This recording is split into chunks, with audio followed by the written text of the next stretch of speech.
The purpose of this video is to teach a patient how to ambulate using a 2-point, a 3-point, and a 4-point gait pattern. Non-weight bearing, the foot and toes do not touch the ground. Toe touch weight bearing, the foot may rest on the floor, but the extremity is not weight bearing. Partial weight bearing is prescribed amount of body weight, typically between 20 and 50%. Weight bearing as tolerated is limited by the patient's tolerance and is typically between 50 and 100%. Full weight bearing, there are no limitations.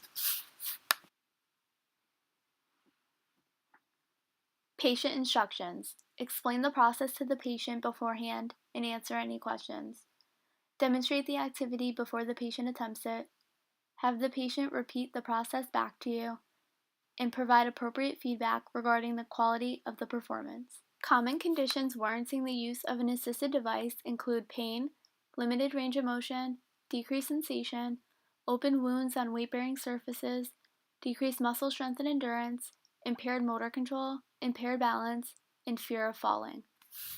Okay, so today we're going to be learning a 2-point gait pattern. There's a number of assisted devices you can use for this. You can use bilateral crutches, you could use bilateral canes, you could use unilateral crutches or unilateral cane, or a hemi walker. So the first thing you have to do when you're teaching your patient any type of gait pattern is to make sure their assisted device is properly fit to them, which these are. And for safety purposes, we're going to wear a gait belt. Go ahead and turn to the side for me. When we're walking, we want to make sure our patient isn't slouched over with crutches. You're going to want to make sure they're putting pressure into their hands in the crutch, so all the weight is in their axilla there. So go ahead and turn back to the front. The 2-point is a reciprocal gait pattern, meaning opposite arm, opposite leg. So if you're using your left crutch, your right foot is going. And we want the tip of the crutch and the foot to touch the ground at the same time. So we're going to go and stand up nice and tall and go ahead and take a step. Left crutch, right foot. All right, we want them to touch right at the same time though. Good. And pause for a second. Good. And just walk all the way to the other side of the room for me. Nice and good. Make sure we're staying nice and upright.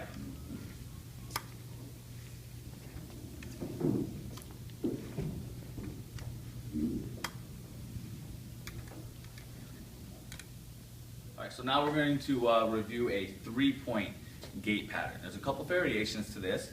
And mainly you would use a 3-point gait pattern when your patient has some sort of weight-bearing restrictions and they can't use a 2-point gait pattern. So if we have a toe touch or a weight-bearing is tolerated or some type of partial weight-bearing restriction, we can use a 3-point gait pattern. This type of gait pattern, you're going to advance the device or devices and the involved limb at the same time. So you can put your weight on the devices themselves.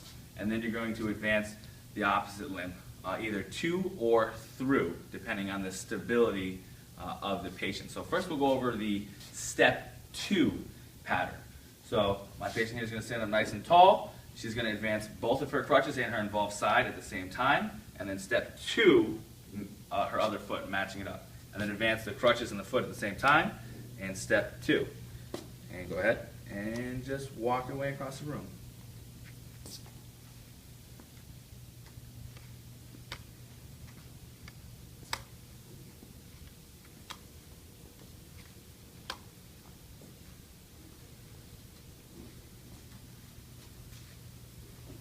Alright, so second variation of a 3-point gait pattern with some type of weight-bearing restriction where we can still put the extremity on the floor would be a step through. So we're going to take the same principles of advancing the device and the involved limb at the same time, and we're just going to step all the way through with the uninvolved limb. Alright, so go ahead and advance crutches and foot, and then step straight through like a normal step. Good. Good. Making sure that the crutches and the foot come in contact with the ground at the same time.